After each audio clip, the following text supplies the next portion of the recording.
महाराष्ट्र में एक बहुत ही फेमस टूरिस्ट डेस्टिनेशन है जिसका नाम है माथेरान।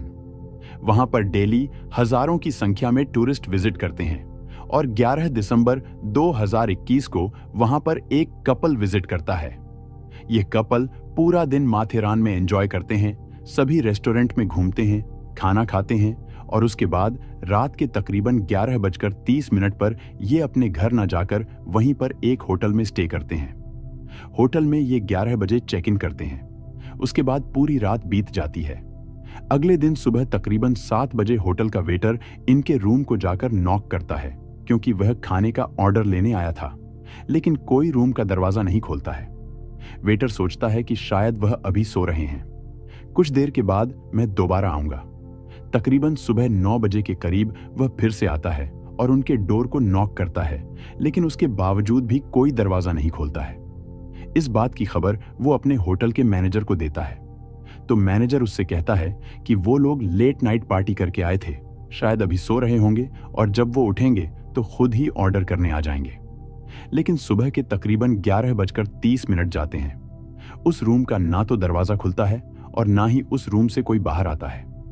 अब मैनेजर को भी कुछ डाउट होता है, इसीलिए वो अपने वेटर को साथ में लेकर मास्टर की लेकर उस रूम के दरवाजे को खोल देता है। जैसे ही वो उस रूम का दरवाजा खोलता है तो उस रूम में अंदर कोई भी मौजूद नहीं था। ना तो उस रूम में वो कपल मौजूद था जो कल रात को चेक इन किया था और ना ही उनका कोई सामान वहां पर मौजूद था। लेकिन मैनेजर की नजर बेड के पास पड़े कुछ खून के छिटों पर पड़ती है और वो बेड के नीचे देखता है। जैसे ही वो बेड के नीचे झांक कर देखता है तो उसके पैरों के नीचे से जमीन खिसक जाती है क्योंकि उस बेड के नीचे एक डेड बॉडी पड़ी हुई थी और यह डेड बॉडी पूरी तरह से नेकेड थी, यानी कि उसके शरीर पर एक भी कपड़ा नहीं था। और उससे भी ज्यादा हैरान करने वाली बात यह है कि उस डेड बॉडी का सिर नहीं था। उस डेड बॉडी को देखकर यह तो मालूम चल रहा था कि एक फीमेल की डेड बॉडी है, लेकिन सिर होने की वजह से यह मालूम नहीं चल रहा था कि यह डेड बॉडी किसकी है। होटल का मैनेजर तुरंत पुलिस को कॉल करता है। कुछ ही देर के बाद पुलिस भी वहां पर आ जाती है और मैनेजर उन्हें पूरी बात बताता है। तो सवाल यहां पर यह उठता है कि जिस कपल ने रात को चेक इन किया था वह कहां चले गए और यह डेड बॉडी जो बेड के नीचे मिली थी यह किसकी थी। तो चलिए आज की इस वीडियो में इस पूरी कहानी का विश्लेषण करते हैं। पुलिस उस डेड बॉडी को कब्जे में लेकर इन्वेस्टिगेशन स्टार्ट करती है। तो पुलिस को मालूम चलता है कि उस महिला को मारने के बाद उसकी गर्दन काटी गई है और उसके बाद उसके हाथ पर एक टैटू बना हुआ था, जिस टैटू को भी चाकू से बहुत बुरी तरह से काटा गया है। देखने से ऐसा लग रहा था कि इसको मारने वाला व्यक्ति बिल्कुल भी यह नहीं चाहता कि इस महिला की आइडेंटिटी किसी को भी मालूम चले, क्योंकि उसके शरीर पर ना तो कोई कपड़ा था और ना ही उसका कोई सामान उस रूम में पाया गया था। अब पुलिस उस होटल के रिसेप्शन पर जाती है और चेक इन लिस्ट चेक करती है, क्योंकि जब पिछली रात को उन दोनों ने यहां पर चेक इन किया था तो वहां पर उनका नाम रुबीना बेगम और अमजद खान लिखा हुआ था। होटल के स्टाफ से पूछताछ करने पर मालूम चलता है कि होटल के स्टाफ ने बिना कोई आईडी प्रूफ लिए ही उनको रूम दे दिया था। यहां पर होटल स्टाफ की भी एक बहुत बड़ी गलती थी, लेकिन रुबीना बेगम और अमजद खान ने अपना एड्रेस जरूर वहां पर लिखवाया था। पुलिस को हालांकि लग रहा था कि यह नाम और एड्रेस फेक है, लेकिन उसके बावजूद भी पुलिस उस एड्रेस पर जाकर उन दोनों नाम की पूछताछ करती है, लेकिन मालूम चलता है कि वह एड्रेस पूरी तरह से फेक था। उसके बाद पुलिस के पास दूसरा ऑप्शन होता है सीसीटीवी कैमरा। पुलिस होटल के आसपास के और होटल के अंदर के सीसीटीवी कैमरे की फुटेज निकलवाती है। उसमें वो दोनों रात को चेक इन करते हुए दिखाई देते हैं, लेकिन क्योंकि 2021 में कोविड का टाइम था, जिस कारण से उन दोनों ने फेस पर मास्क लगाया हुआ था, जिससे यह मालूम नहीं चल रहा था कि ये दोनों कौन हैं और ना ही उनका चेहरा विजिबल था। अब पुलिस बाकी सारे सीसीटीवी कैमरों की जब फुटेज निकलवाती है तो वो दोनों होटल में आते हुए तो दिखाई देते हैं, लेकिन अगले दिन जाते हुए केवल वो लड़का दिखाई देता है। यानी कि सुबह तकरीबन 3 बजे और 4 बजे के बीच में वो लड़का होटल रूम से बाहर निकला था और उसने फेस पर मास्क लगाया हुआ था। उसकी कमर पर एक बैग लटका हुआ था और उसके हाथ में एक पॉलीथिन भी थी और वो बाकी सीसीटीवी कैमरे में जाता हुआ भी दिखाई देता है। सभी सीसीटीवी कैमरे की फुटेज को जब मैच किया जाता है तो मालूम चलता है कि उस होटल से निकलने के बाद वो लड़का एक सुनसान पहाड़ी के इलाके में गया था और वहां पर जाकर उसने एक बैग को जो है खाई में फेंका था। अब पुलिस वहां पर इन्वेस्टिगेट करती है और थोड़ी ही मशक्कत के बाद पुलिस को वहां से एक पॉलीथीन बैग और साथ में एक हैंडबैग मिल जाता है। उस पॉलीथीन बैग में कुछ और नहीं बल्कि उस लड़की का कटा हुआ सिर था जिसकी डेड बॉडी होटल के रूम में मिली थी। अब यहां पर पुलिस को उस लड़की का चेहरा तो मिल गया था, लेकिन अभी भी एक मिस्ट्री बनी हुई थी कि यह लड़की कौन है और इसकी हत्या आखिर उस लड़के ने क्यों की। अब उस लड़की का सिर जहां पर मिला था वहां पर एक हैंडबैग भी मिला था। उस हैंडबैग में कोई आईडी वगैरह तो नहीं था, लेकिन उसमें एक हॉस्पिटल का विजिटिंग कार्ड था। कहा जाता है कि कातिल चाहे कितना भी शातिर हो, लेकिन वो कोई ना कोई सबूत जरूर छोड़ देता है और यही विजिटिंग कार्ड के कारण यह केस सॉल्व हो पाया। पुलिस सबसे पहले उस हॉस्पिटल में जाती है और उस हॉस्पिटल में उस महिला की फोटो दिखाई जाती है जिसकी हत्या हुई थी। हॉस्पिटल में और हॉस्पिटल की सीसीटीवी कैमरे की फुटेज देखने के बाद पुलिस को मालूम चल जाता है कि जो यह लड़की है इसका नाम पूनम पाल है और कुछ दिन पहले ही ये अपने हस्बैंड के साथ इस हॉस्पिटल में चेकअप के लिए आई थी।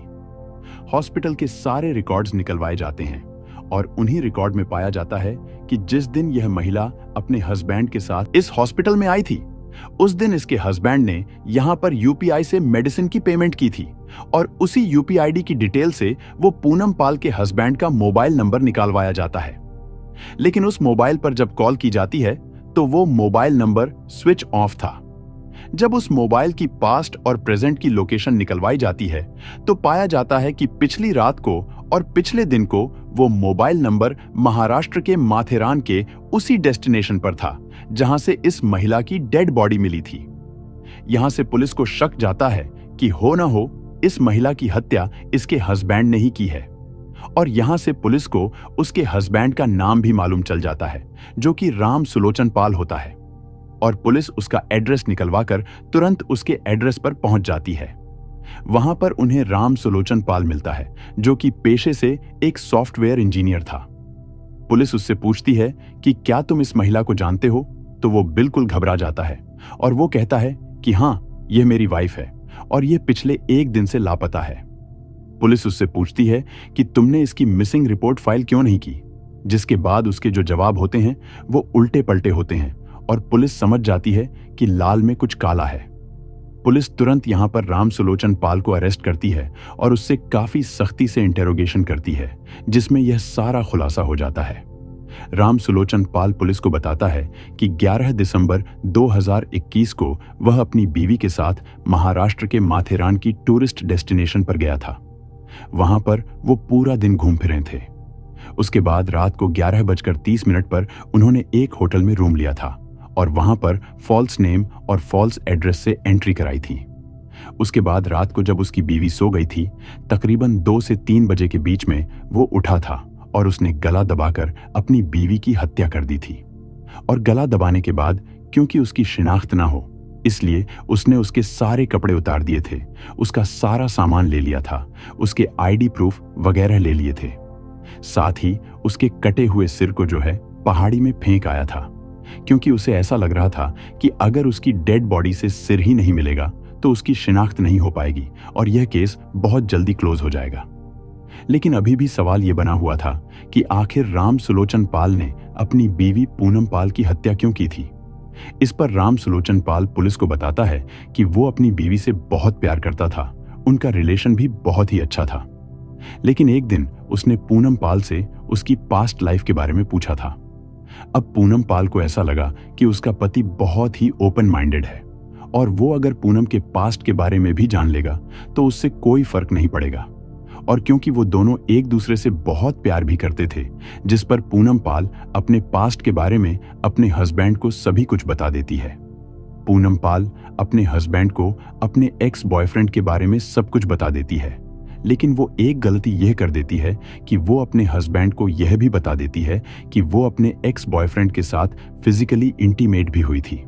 और यही बात राम सुलोचन पाल के दिल पर लग जाती है। उसे यह बिल्कुल भी मंजूर नहीं था कि वो एक ऐसी औरत के साथ लाइफ बिताए जिसने उससे पहले किसी और के साथ फिजिकल रिलेशन बनाए हों। और इसी के कारण राम सुलोचन पाल ये प्लान बनाता है कि वह महाराष्ट्र के माथेरान टूरिस्ट प्लेस पर अपनी बीवी को ले जाएगा और वहां पर उसका मर्डर कर देगा। और ऐसा ही कुछ वो करता है। उसके बाद उसका एक प्लान होता है कि अगर डेड बॉडी का सिर ही नहीं मिलेगा तो वो पकड़ा नहीं जाएगा।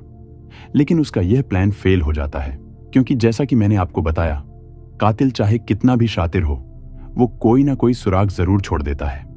अगर उस टाइम पर वहां पर हॉस्पिटल का विजिटिंग कार्ड ना मिलता तो शायद राम सुलोचन पाल कभी पकड़ा ही ना जाता।